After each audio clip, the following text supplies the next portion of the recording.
咁我哋今日個主題講呢個兒童消化嘅問題啦。咁其實咧，我哋首先咧需要解釋下一啲就係關於中醫點樣睇呢一個嘅兒童嘅消化方面咧，有咩特點喎？第一樣嘢咧，需要大家認識嘅就係咧，其實我好中意一個例子嘅。其實中醫所認識脾胃咧，就唔係單單係一個器官，一個 stomach 或者一個 spleen 呢個咁嘅部分。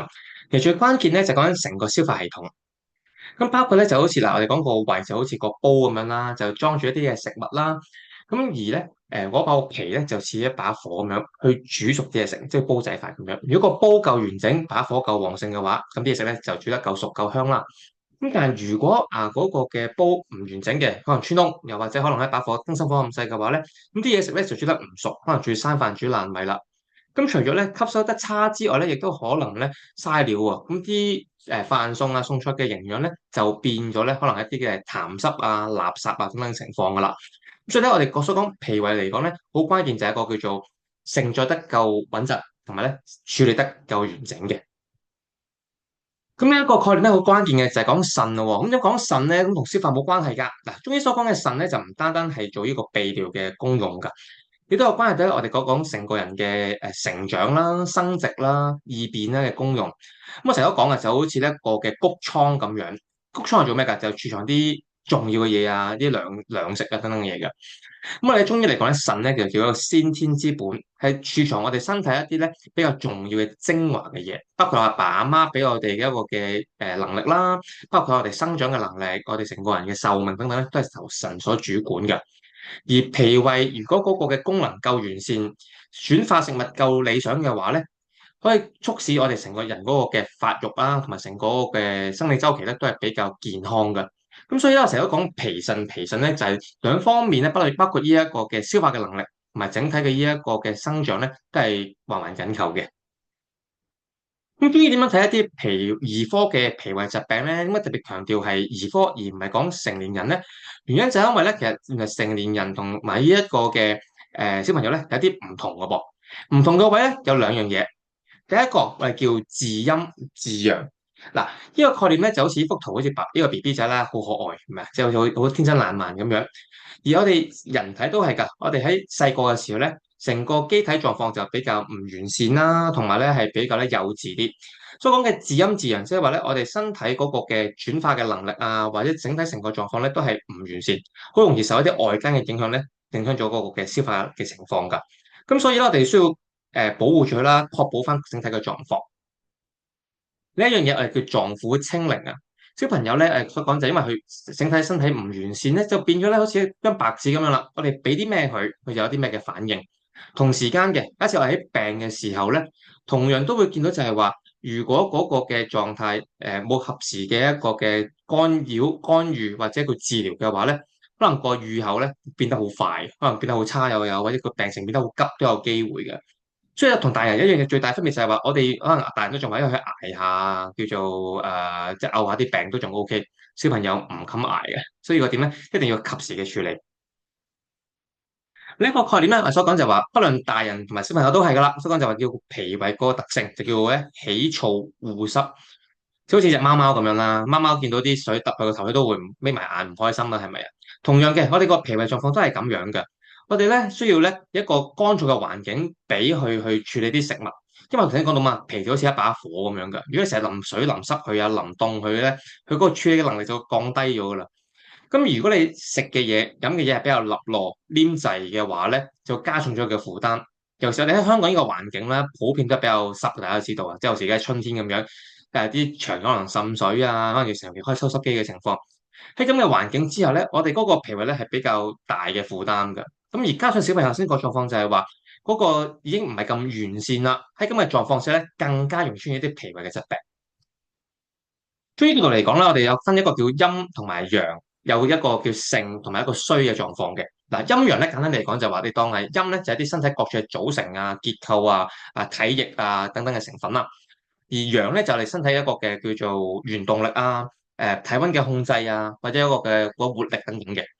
如果係所講陰陽偏盛嘅狀況，即係話有餘啦，有多超出一個正常嘅範圍，可能例如話食咗熱氣嘢啊，食得太多啲滋陰嘅，例如可能咧燕窩啊，或者有啲奶嘅情況之下咧，係需要咧透過啲可能係去痰啦、清熱等等嘅方式咧，瀉其有餘，等呢啲身體唔會出現一啲有多餘嘅狀況。但調翻轉啦，如果身體咧處於一個虛嘅狀況嘅時候，例如可能話長期捱夜小朋友個消化弱吸收得唔好，又或者可能咧平時成日處於一個咧比較凍嘅環境，個身體成日都處於一個比較虛寒嘅情況之下咧，佢係需要補翻充足嘅情況嘅。咁所以喺唔同嘅狀態之下啦，我哋需要咧按照翻實際個情況去判斷。雖然就咁聽就好簡單啦，第一個最簡單嘅例子就好容易會混淆嘅，就係講所講嘅熱氣啦。OK，嗱，我哋成日頭先所講嘅。如果係陰陽偏盛之下嘅陽性嘅情況之下，例如食得煎炸嘢多，食咗一啲可能啲炸雞燒肉等等，OK，有喉嚨痛唔難理解啊，飲翻啲涼茶都處理到。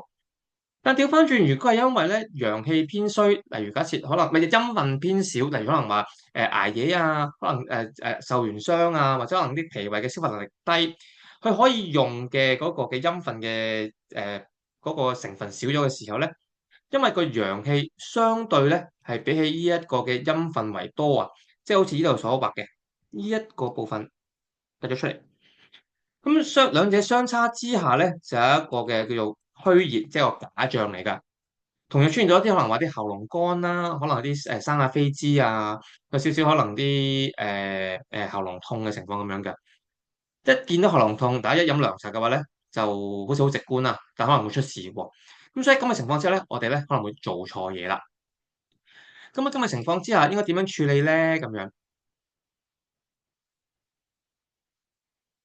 我哋注意翻啊，我哋小朋友咧嗰個餵食嘅方法咧，係一個好核心嘅注意點。好似左邊嗰啲幅圖咁樣啦，個肥仔咁樣，可能長期咧食得比較肥膩啊，比較多啲零食啊，或者啲快餐啦。其實呢啲咧都係一啲比較高熱量之餘咧，好容易會惹痰惹濕嘅嘢嚟㗎。嗱，中醫所講嘅惹痰咧，唔單單係一啲咳嘅痰，係講緊一個咧可能話啲積存嘅一啲嘅垃圾都有關係嘅。即係中醫個角度嚟講啦，痰咧有分有形同埋無形嘅。有痰就係咳得出嚟嘅嗰啲痰啦，無形咧就代表濕氣咁解。咁如果我哋食嘅攝取係大過身體所需嘅情況之下咧，即係收入同支出不相稱啦，即係容易出現一啲叫積滯嘅情況。第一樣需要注意嘅喎，原來我哋咧大人同小朋友咧生長嘅嗰個嘅脂肪細胞係唔同嘅喎。小朋友嘅時候咧，生長嘅脂肪細胞咧係增加個數量，而大人咧就增加嗰個脂肪細胞嘅 size 嘅。如果咧小朋友嘅時候已經肥仔嘅話咧，大個就好難減肥噶啦，因為啲脂肪已經生成咗，OK，只會不停咧可能得縮水嘅啫，就唔會減少咗嗰個嘅細胞個量噶。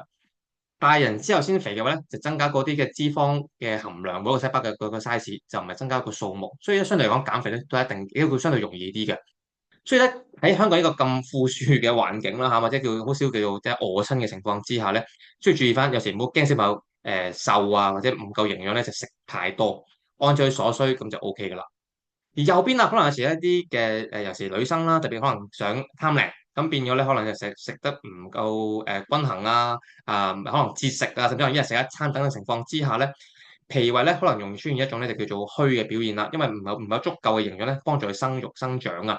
所以咁嘅情況之下咧，兩者都叫餵食不當嘅，仲出現一個咧叫脾胃受傷嘅表現。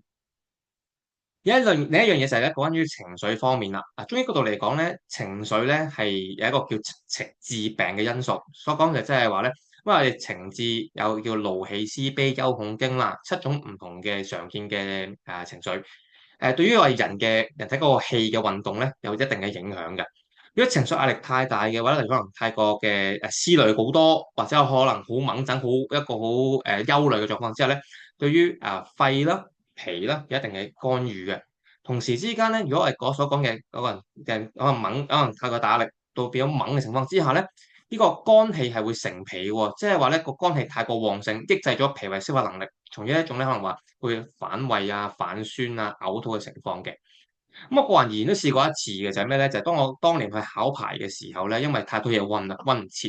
咁嗰時唔好講話要係食嘢，甚至我連講嘢都想嘔啊！咁所以咧，其實情緒嘅呢個嘅干預咧，係對生理嚟講好大嘅影響嘅。頭先講過啊嘛，小朋友整體個臟腑都係比較乾淨同比較簡單嘅。如果嗰個嘅情節比較唔穩定嘅情況之下咧，係會影響咗整體嗰個發育嘅狀況嘅。因為有所講咧，一個術語叫做思係會傷脾嘅，思即係話思考啊、思慮嘅情況。當我哋諗嘢嘅時候咧，氣血咧會停留咗咧喺可能嘅腦袋當中啦，幫助我哋去思考啊嘛，就會少咗個供應量咧喺個胃當中咧，幫助我哋去做一個處理嘅。所以運化不利嘅情況之下咧，吸取嘅營養啊，或者嗰個將食物轉化為我哋可以用嘅部分咧，就會少咗啦。以呢個五行當中所講嘅以木為例子啦，咁木咧所講就係一個肝氣，即係所講嗰個情緒嘅疏泄嘅一個好關鍵嘅臟腑啦。因為佢咧喺五行當中咧，佢係會克呢個嘅脾土噶，即係呢個圖當中呢一個嘅箭嘴係呢個係啦，佢克個脾土噶。而脾咧係所講咧就係話做孕育啊、生長啊同埋呢個受性食物嘅。如果我哋呢個嘅功能受到障礙嘅情況之下咧，嗰個嘅吸收啦，同埋可以用嘅營養就會少咗，小朋友可能就會變咧可以食極都唔長肉啦，甚至可能要食越滯啊，更加多嘅痰濕嘅情況啦。所以大家咧平時都要注意翻小朋友嗰個嘅精神狀況，唔好俾佢太大嘅壓力。如果唔係嘅話咧，都會唔長肉嗰噃。好啦，咁啊接住落去咧就有下一部分啦，就關於咧就係話關於我哋所講嘅，我哋所講成日都講話補就係好啊嘛，好多唔同嘅補品啊，驚小朋友唔夠營養啊咁樣。咁其實係咪一個真實嘅説法嚟嘅咧？咁樣中醫角度嚟講咧，我哋有治則八法，即係話咧，我哋透過咧唔同嘅治療嘅手段啊，去處理一啲身體嘅問題嘅，分別就係呢個叫汗、吐、下、和、溫、清、消、補呢八種唔同嘅角度嘅切入點。頭三個汗、吐、下咧係針對一啲外感病嘅，例如可能話有一啲嘅外感初起嘅時候咧，透過發汗啦去趕走啲病邪啦。如果食滯咗嘅，或者可能有啲嘅我哋嗰啲叫唔理想嘅脾胃嘅狀況嘅時候咧，可能透過嘔吐、催吐方法咧去處理佢。如果啲病邪係喺個腹部啊，或者可能喺叫做比較深層次嘅地方，可能透過大便啦或者小便咧去屙走佢嘅。和法咧就針對一啲咧可能又唔可以屙又唔可以出汗嘅情況之下咧處理嘅特殊手法。溫同清咧就針對翻一個叫清熱啦同埋溫熱嘅角度啦，可能透過藥性嘅熱同埋寒咧去做一個嘅平衡。而燒同埋補咧就係燒就係處理一啲結啊蒸塊或者我哋已經成咗型嘅嘢，例如可能啲 cancer 啦，或者可能啲痰濕等等嘅情況。咁而補咧就針對緊就係話一啲咧即係虛症。所以我哋所講啦，呢八法當中咧冇邊一個叫特別強或者特別弱，大家咧只有唔同嘅手段咧去處理個病人嘅啫。所以頭先講到個問題就係話，咪補就係好咧，其實一個係錯嘅概念嚟㗎。或者一個説話咧所講就係話人心咧就叫做殺人無過，大王咧就救人無功。咩意思啊？就因為咧大家知道人心係正㗎嘛，補氣嘅一種好強嘅中藥。呢啲時候咧，如果假設個患者如果佢係本身佢有一啲嘅實質嘅病邪，例如可能話佢係啲宿便啊、便秘啊，可能啲痰濕中毒嘅情況之下，我哋需要咧抌垃圾嘅。但係如果你唔抌，不但止，仲繼續補佢嘅話咧，咁可以導致咗咧一啲更加擁塞啦、更加擁堵嘅情況，可能更加加劇個病情。咁大家都覺得會可能比較寬容啲喎，對人心嚟講唔緊要啦，佢虛啫，補多少少啦咁樣。但如果假設咧調翻轉有時啲見到醫師開完方俾你，你會屙啊會嘔嘅情況之下咧，可能大家就好驚啦。喂，係咪開錯藥啊？係咪唔啱我食啊？咁樣誒調翻轉，其實我哋所講咧，汗吐下咧係一啲我哋常用嘅手法嚟嘅，因為需要驅邪先做一啲其他之後嘅一啲治療手段。咁所以我哋就會講啦，就話一個瀉藥一個大王咧，就算幫人都好啦，可能都會誤解咗佢咁解。希望大家啦，今日咧可以袋翻袋嘅就話咧一啲知識就係話，誒唔係咧齋補就係好㗎。所以我哋所講一句説話就係話啦，對於治療呢個嘅脾胃病一個大嘅原則就叫以通為順啊，就好似一條坑渠咁樣啦。盡量咧係要確保翻嗰個通暢情況，唔單止係可能係屙大便嘅喎，其實整體成個感覺唔會咁多嘢，可能我個胃會胃氣上逆啊、反酸啊、嘔吐啊呢啲咁就好頂住嘅表現。食完之後正常嘅覺得舒服，而且咧覺得係適時定時定候一個通便嘅情況之下咧，係一個最理想嘅狀況。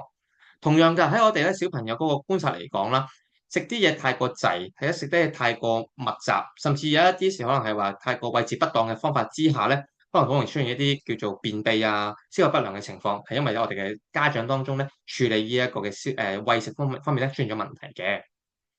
好啦，咁關於中醫角度點睇脾胃嘅問題之後咧，就睇下西醫點樣解決呢個嘅兒科消化問題咯喎。有請多睇料啦。係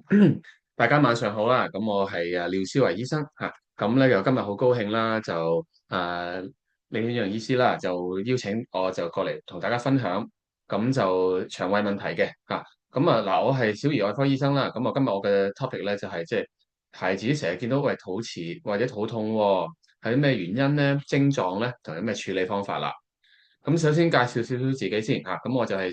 小兒外科嘅專科醫生啦。咁顧名思義咧，就係專係幫咧小朋友咧，就係做一啲外科手術嘅情況嘅。咁我就畢業於香港大學啦。咁就到畢業到而家咧都有成18年嘅啦嚇。咁然之後就進入咗外科學院啦。咁攞埋個院士啊。咁正式成為小兒外科嘅專科醫生。好啦，咁咧就以下落嚟咧，大概15至20分鐘到啦。咁就會同大家講講小朋友肚痛點樣算喎。咁樣咧，眾所周知啦。咁可能好多都係聽眾都係家長啦。好多時小朋友咧，都未好似咧大人咁樣咧，好精確、好準確咁樣咧去講邊度度痛，點樣痛法，同埋咧即係話有咩其他嘅症狀。咁所以咧，我哋好多時咧，作為父母啦，都要觀察小朋友究竟咧就係個肚痛嘅情況係點樣啦。最好咧就可以identify 到啦個肚痛嗰個位啦。有冇其他嘅症狀啦？肚痛嗰個頻率啦。以作適當嘅處理嘅。好啦，咁咧就因為都有好多好多唔同嘅病理嚇。咁但係咧我就呢度咧就係綜合咗最常見嗰5個疾病啦，可以咁講啦嚇。咁啦嗱，其實咧小朋友咧好多時咧肚痛咧都係有啲病嘅嗱。咁譬如話好似話第一個啦，急性嘅腸胃炎啦。咁其實咧呢個情況咧係好多時咩歲數都會有嘅。係啦。咁樣咧嗰個通常痛嗰個位咧，其實都係圍住肚臍。咁而咧腸胃炎咧好多時咧都唔係話長期痛嘅。咁好多時都可能係佢係啲腸咧係想去即係抵抗啲病毒啦，好想排走佢咧，係去腸胃蠕動時候咧就整出嚟嘅肚痛嘅。咁所以係可能係會想去廁所啊，或者係想係去屙翻嗰啲病毒嘅病菌嘅時候咧，就先會特別肚痛。咁主要嚟講咧，個症狀咧都係上吐下瀉啦，係啦。咁就譬如話，即係好似諾如克病毒啦，大家都可能都會認識啦嚇。咁好多時咧嗰個病發咧都係會發燒啊。咁然之後咧，通常咧就會係咁嘔先嘅嚇。咁嘔跟住咧就可能隔1、2日咧就開始肚瀉㗎啦。咁會好多時啲大便比較稀啦。咁有時咧會有啲潺嘅啊。咁呢個就係病毒嗰個症狀。咁但係你話病菌會點樣樣咧？比如個例就好似沙門氏菌。咁好多時咧都係因為食嘢唔乾淨嚇。咁樣呢啲煮嘢食唔乾淨啊，又或者咧即係啲衞生唔好啦。咁好多時咧就會發高燒啦。咁好多時咧，如果係沙門氏菌咧，亦都會係屙血嘅情況喎。咁嗱，對於我哋西醫嚟講咧，都要清楚究竟個腸胃炎究竟係咩導致到嘅。因為其實咧個治療方法都有少少唔同啊。好簡單嚟講啦，大家都知道咧，如果病毒感染嘅話咧，好多時咧都唔係用抗生素嘅，好多時都係補充翻水分啦、鹽分啦即係確保佢唔好話脫水啊。咁但係如果你話有病菌性嘅感染，尤其是沙門氏菌咧，咁好多時咧，我哋都會比較緊張啲啦，就會開埋抗生素啊。如果即係有必要時咧，都可能要入院做個吊針或者係吊抗生素嘅治療。咁但係好多時都係呢啲都係靠臨床啦嚇。咁如果係即係個小朋友哇，已經係你見到佢又嘔到完全嘢都食唔到嘅咁有嘢脫水嘅症狀咧，就盡快求醫啦。好啦，咁第二個我想講咧就係腸肚碟嗱。呢個咧係好多人都可能聽過啦，但係未必知係咩事。咁其實咧腸肚碟咧係一個比較難啲去identify 到嘅病嚟嘅。咁好多時咧都係3個月啦到3歲嘅時間咧先至會有。咁點解咧？因為係咧我哋呢個3個月至3歲嘅時間咧，我哋好多時咧肚裏邊咧有啲叫做淋巴核。好多時咧嗰啲淋巴核咧就會係受到其他感染啊，又或者發炎嘅時候咧，會脹大。而脹大嗰個效果咧，就係咧會將咧小腸嘅末端咧套咗落去大腸嗰度，因為小腸好想排走佢，咁變咗咧個小腸咧捐咗入去個大腸嗰度咧，就有形成咧一個腸塞嘅情況。嗱，咁咧點解話咁難去即係及時發現咧？就因為咧好多時咧3個月至3歲你都諗得到個小朋友好難會講得到有咩唔舒服，即係淨係知道即係淨係見到佢可能可能每30分鐘痛一次喎，開頭之後咧就越嚟越嚴重，就每5至10分鐘會痛一次，而佢可能痛咧佢唔識表達自己話痛，就係會攣埋個身攣埋隻腳嚇，咁呢個好 classical 嘅。好啦，咁啊嗱，你因為呢個都係一個緊急嘅情況啊，咁如果你箍得耐咧，啲腸咧係會壞死啦，甚至乎咧係即係有啲腹膜炎嘅跡象嚇，咁所以咧如果咧嗱有啲小朋友3個月至3歲肚痛咗好耐，即係仲要係定時定候咁樣痛咧，尤其是有嘔嚇，咁好多時咧嘔咧，我哋就見到如果係腸套疊呢啲係叫腸塞嘅嘔咧，你就會見到佢啲嘔吐物咧有機會係會變綠色。如果你見綠色嘅嘔吐物咧，就要好擔心啦，就可能係一啲腸塞嘅症狀，就即刻要去睇醫生啦。咁如果屙血就更加係遲啦，有機會係因為屙血嘅原因係因為嗰啲腸開始已經開始壞死嚇，咁有啲即係嗰啲內黏膜咧就已經開始即係出血係啦。好啦，咁闌尾炎啦，即係俗稱我哋叫做盲腸炎啊，呢個都係好 common 嘅。咁咧就我哋讀書咧就好 classical 噶啦，就係話可能開頭咧就係肚臍嘅附近嘅位置痛，之後咧可能咧隔半日一日之後咧就去到右下腹，因為我哋嘅闌尾咧都係右下腹嗰度痛嘅，係啦。咁有好多其他唔同症狀嘅，有時係發燒、食唔到嘢或者嘔咁樣樣啦嚇。咁所以如果係你見到啲痛唔對路喎，越嚟越痛又越嚟越集中右下腹咧，就可能係盲腸炎㗎啦，就可能咧就要早啲去醫院啦，又或者求醫啦。我哋做個啲電腦掃描或者係超聲波去確實呢個情況咧，就需要做手術去處理啦。咁而第四個咧就係便秘，嗱唔好睇小便秘喎，其實咧我哋即係好多文獻都講啦，其實咧小朋友咧最常肚痛嘅咧，其實就係便秘，即係喺西醫角度，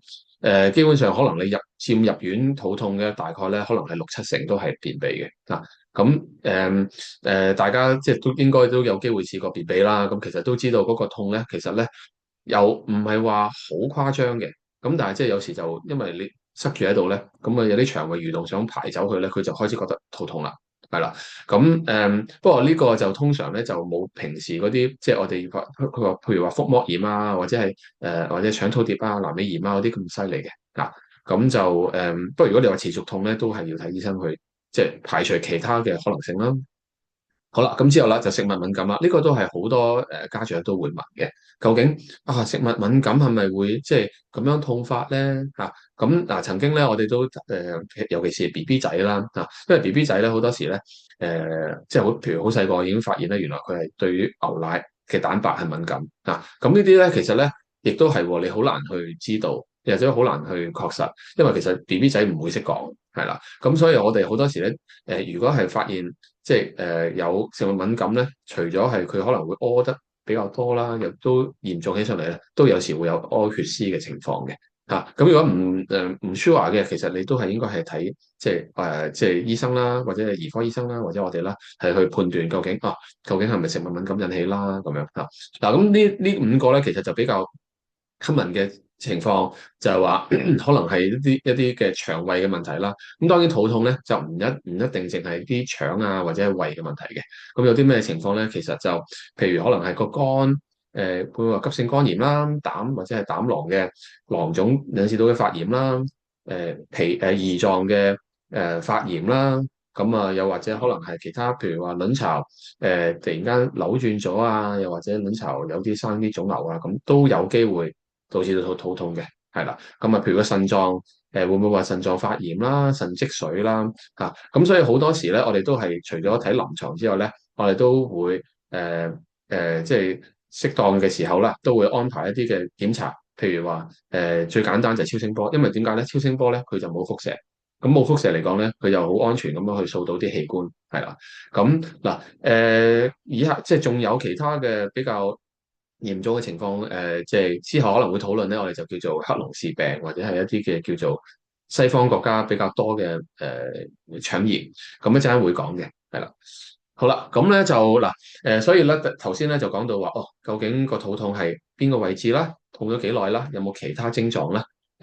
譬如話發燒啊、嘔吐啊嗰啲性啦，嗱，咁亦都可以分為急性同埋慢性嘅，係啦，咁大家可以參考下啦。嗱，咁一般嚟講啦，通常啦，即係可以咁界定啦，急性嘅咧，我哋就要真係要多少少去注意啦，因為咧情況突然間有變咧，急性咧有可能咧係要做手術去解決嘅。如果唔做，延遲咗咧，有機會譬如啲腸會穿咗啊、腹膜炎啊，咁嗰個手尾就比較長啲啦。但係咧慢性咧，亦都唔可以話即係掉以輕心。都曾經試過有啲小朋友過嚟啦，就話肚脹啦、下腹痛啦，都成半年㗎啦。咁但係其實咧，開頭即係梗係話誒，可唔可以話壓力啊，或者其他問題啊、便秘啫咁樣樣嚇。但係一般做晒其他檢查都冇嘢，最後尾咧做咗個超聲波，發現其實哦一個好大嘅卵巢嘅腫瘤都有嘅，係啦。係有啦，咁啦嗱，簡單啲嚟講啦，有啲乜嘢需要就係可能係要即時係睇醫生咧。嗱，咁即係以上都係一個比較即係 summarize 咗嘅症狀啦，嚇。咁就頭先其實都講咗噶啦，咁我哋不如 recap 多一次啦。就譬如第一個就係長時間持續肚痛或者唔肯食嘢嚇。嗱，因為小朋友咧好多時咧，即係你都分唔到係究竟係真定唔真。不過，即係如果你話嗰個長時間持續痛咧，我哋就要好小心嚇，因為如果係譬如話一啲可能食滯咗啊，又或者係可能都少少便秘啊嗰啲嘢咧，咁譬如你屙完大便之後就會好翻嘅，又或者食得清淡啲又會好啲嘅。咁但係持續肚痛咧，甚至乎唔肯食嘢咧，就多數係有問題噶啦嚇。咁第二就係發燒啦，咁好多情況頭先我講嘅都會有發燒嘅，譬如話腸胃炎啦、盲腸炎啦。咁呢啲都係會發燒嘅咁就譬如第三個就嚴重腹瀉啦，咁我哋就驚即係話脱水咁同埋咧即係嚴重腹瀉，即係有機會頭先講過病菌性嘅感染腸胃炎，咁呢啲咧因為如果你唔及時用啲抗生素去醫咧，有幾時有機會咧就係啲菌入血咧就變咗敗血症，咁就變咗又難醫啲咯，之後就咁頭先講過啦，反覆嘔吐。尤其是係綠色嘔吐物，咁點解我哋咁着重呢個綠色嘔吐物咧？就因為消化系統嚟講咧，如果係普通大家都會試過腸胃炎啦，咁你嘔咧通常都係嘔翻啲黃膽水又或者係一啲即係食物啦咁講。但係如果你嘔吐物係有綠色咧，尤其是深綠嘅綠色咧，你就真係好小心。好多時咧，綠色就等於係腸塞嘅症狀咁如果腸塞多數都係要外科手術去解決嘅，係啦。咁就腹部繃緊同埋腫脹，咁呢個就我哋就俗稱簡單啲嚟講，就係一個叫做腹膜炎。咁腹膜炎其實即係都係講緊可能係即係身體器官度有啲即係炎症咁啊比較嚴重，可能需要做到用手術情況去做啦。咁如果真係有啲腹膜炎咧，就一定係差唔多等於係要做個電腦掃描去搞清楚究竟即係有冇話啲腸穿啊或者器官即係嚴重嘅問題㗎啦。頭先講啦，大便有血有膿啦，尿就即係有血啦、有膿啦，又或者好深色點解尿會深色？尤其是因為脫水食唔到嘢，咁導致到咧即係呢嗰個即係脫水嘅跡象啦咁就係啦。嗱頭先講過啦，就而家越嚟越多咧，就係一啲即係叫做即係西方性嘅腸炎嘅問題我哋就叫做有啲係叫做即係英文就係即係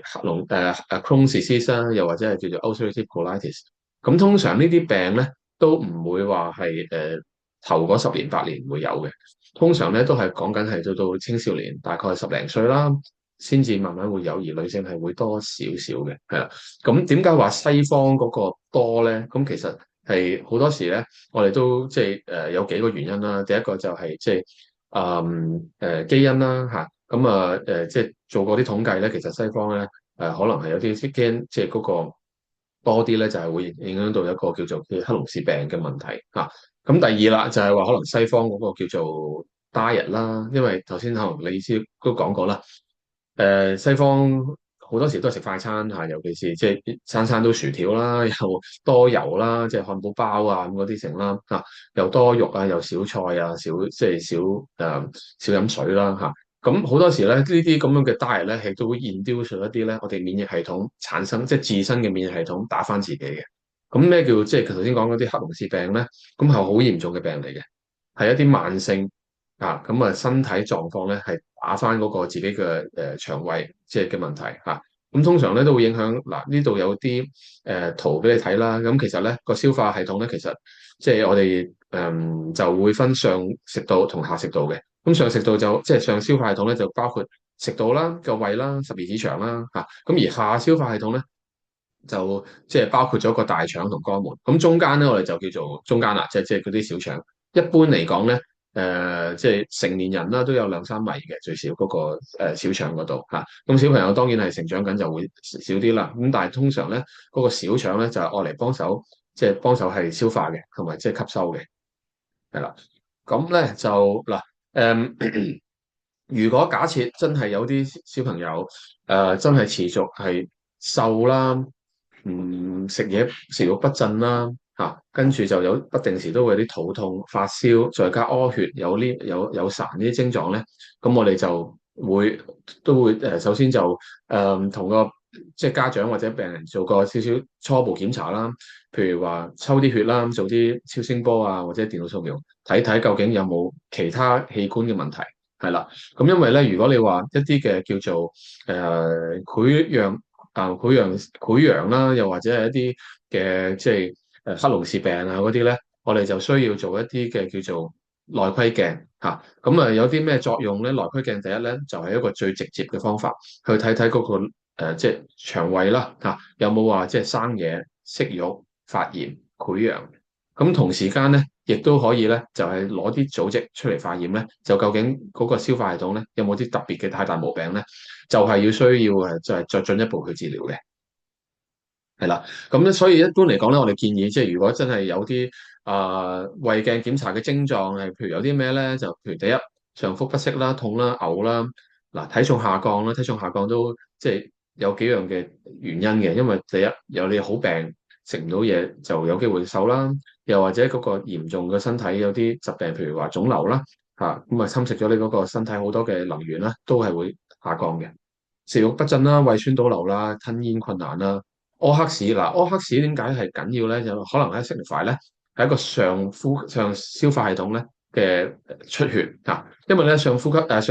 統出血咧，去到大便嘅時候咧，就已經因為即係身體會消化咗啲血啦。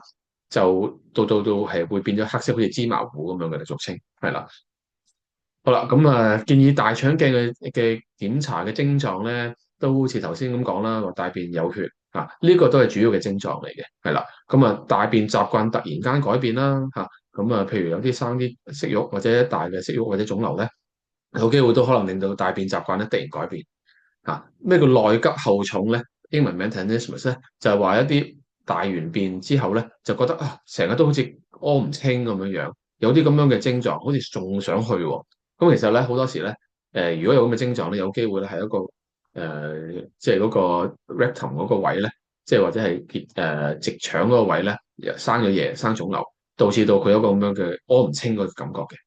持續腹瀉啦，或者長期便秘啦都可以係呢個問題，或者肚脹揾唔到咧，差唔多啦，我呢個。跟住講一講嘅時候，自己差唔多啦。好啦，嗱咁就咁係呢張我卡片啦。咁嗱我診所同阿楊醫生都好近嘅，就阿李醫生都係楊醫生都好近嘅，都喺佢喺附近嘅啫，都係油麻地係啦。咁咧就係呢個嘅彌敦道啦。咁就呢度有我嘅即係 WhatsApp 啦、電話啦、同埋 email 嘅係啦。咁如果即係譬如有即係興趣或者有其他需要嘅朋友咧，都可以揾我嘅。好，唔該晒。一陣間咧，稍後都喺個群組當中咧，俾翻阿 Doctor Liu 個卡片，大家放心，唔使嘅，即刻 cap 唔接近講咁嘅。好，咁講翻少少咧，關於一啲中醫簡易治嘅方法先啦，即係聽咗好多，好似好嚴重或者需要用一啲手術嘅手段咧去治療嘅情況之後，咁有啲簡單方法，可能家長都幫到小朋友做嘅咧，咁樣。嗱，第一個咧關於啲湯水先，咁就住呢個嘅喺呢個春同埋夏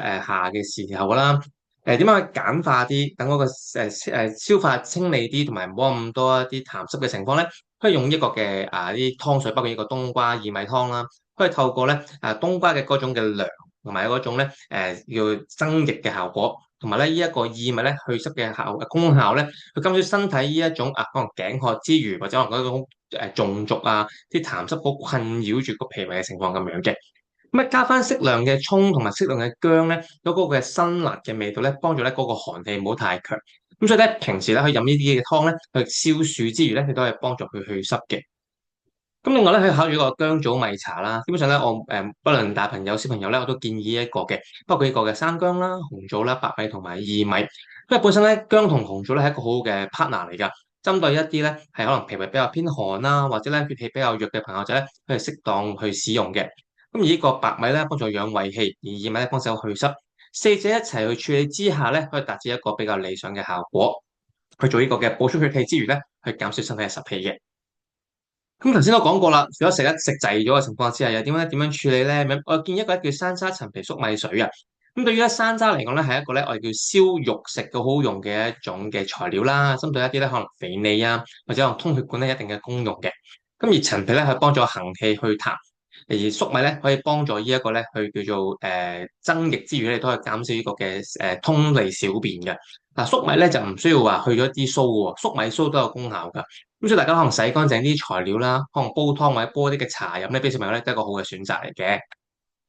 一般嚟講，可能係講山楂可能兩三至五片，陳皮可能一至兩片，視乎個味道啦，同埋咧粟米咧成條，保留埋啲粟米鬚咧去處理。咁咧可以用明火煲又得，或者用呢個嘅保溫壺焗亦都係可以嘅。咁除咗呢啲湯水之外咧，啲唔同嘅穴位都係好幫手嘅喎。咁例如咧，呢個中脘穴，中脘穴咧係一個胃嘅位置嚟㗎，喺我哋咧心口啦嗰個嘅劍突，即係話咧喺個嘅胸骨對下最端端嗰點啦，同埋呢個肚臍嘅連線中間，即係咧好似一條線咁樣，咁就係喺呢一度最端端嗰一點，同埋咧肚臍當中咧嘅連線嘅中間。OK，咁呢個位置咧係喺個胃嘅相處嘅安全嘅位置啦，可以透過咧按壓啦。摩腹啦，或者一啲咧可能係嗰啲熱敷咧，都有幫助一個嘅消化嘅情況咁樣嘅。咁除咗中脘之外啦，有冇睇到第二啲嘅穴位嘅？包括邊一啲咧？例如可能就係豐隆穴。嗱，豐隆穴咧就喺腳嘅外側，小腿嘅外側啊嚇，喺我哋咧膝頭哥嘅呢一個叫做外膝眼啊，OK 呢個位置，同埋咧呢個腳小腿下面呢個腳眼外腳眼嘅連線上面嘅中間，OK。咁啊，啱啱喺個嘅小腿骨旁開大約兩隻手指到啦，OK。咁呢個豐隆穴咧係幫助去痰嘅。咁對於一啲可能話啲小腿容易可能會抽筋啊，或者可能有一啲咧寫小朋友寫多次好食好容易滯，或者可能咧好容易咧有一啲嘅叫做啲痰啊啲痰好重嘅情況之下咧，一定係幫助嚟嘅。咁除此之外咧，咁啊仲有呢一個嘅先啊。仲有一個足三里穴，足三里咧就喺我哋小腿嘅，都係外側啦。咁同樣嘅都係一個外膝眼對下。嗱，今次咧就唔使咁低啦，幾多度咧？喺個外膝眼對下，大約四隻手指嘅距離。OK，咁叫做我哋叫中醫講叫三寸啦。中醫所講嘅寸咧，我哋叫同心寸，就唔係咧一把尺當中嘅尺寸嚟嘅。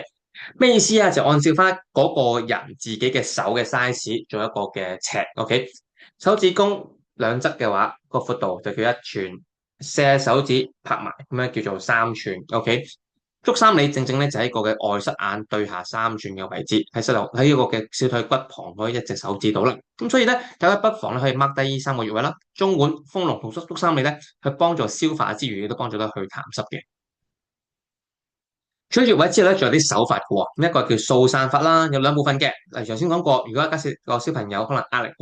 好大嘅情況之下，需要咧去減少佢嗰個嘅嗰個積滯啊，或者嗰啲氣行得唔順嘅情況之下咧，第一個叫掃散法喺個頭上面嘅，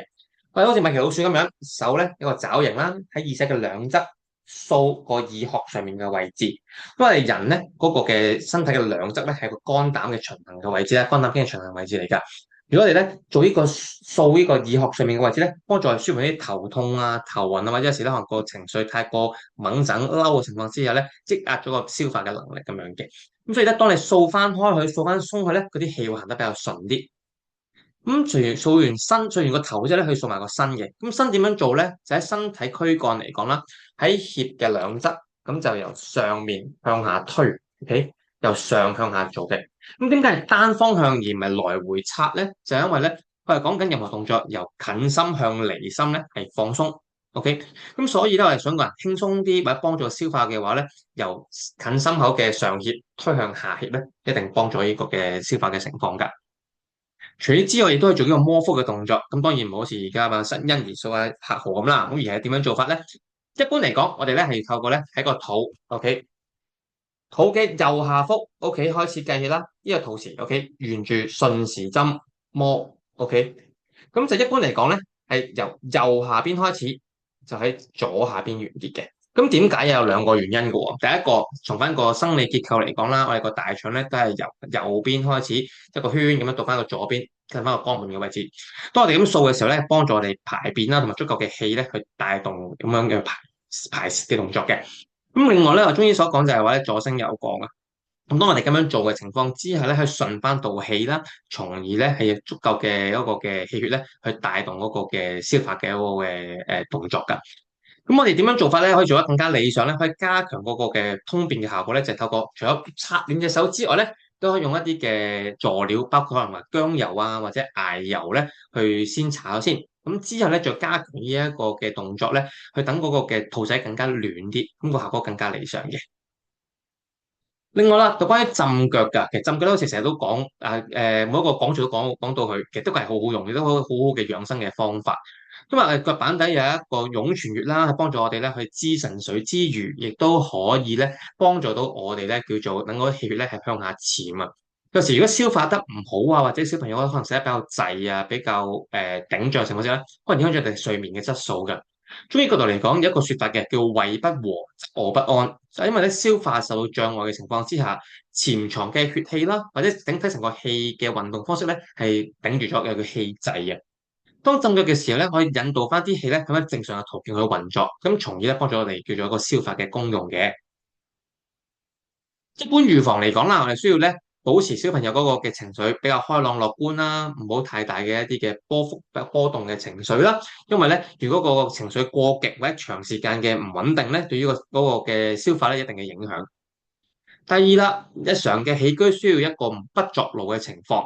意思即係話咧，唔好可能俾佢哋咁早捱夜啊，或者太過咧可能叫做扮得太過癲啊咁嘅情況啦，需要咧俾佢一個適當嘅勞日嘅結合。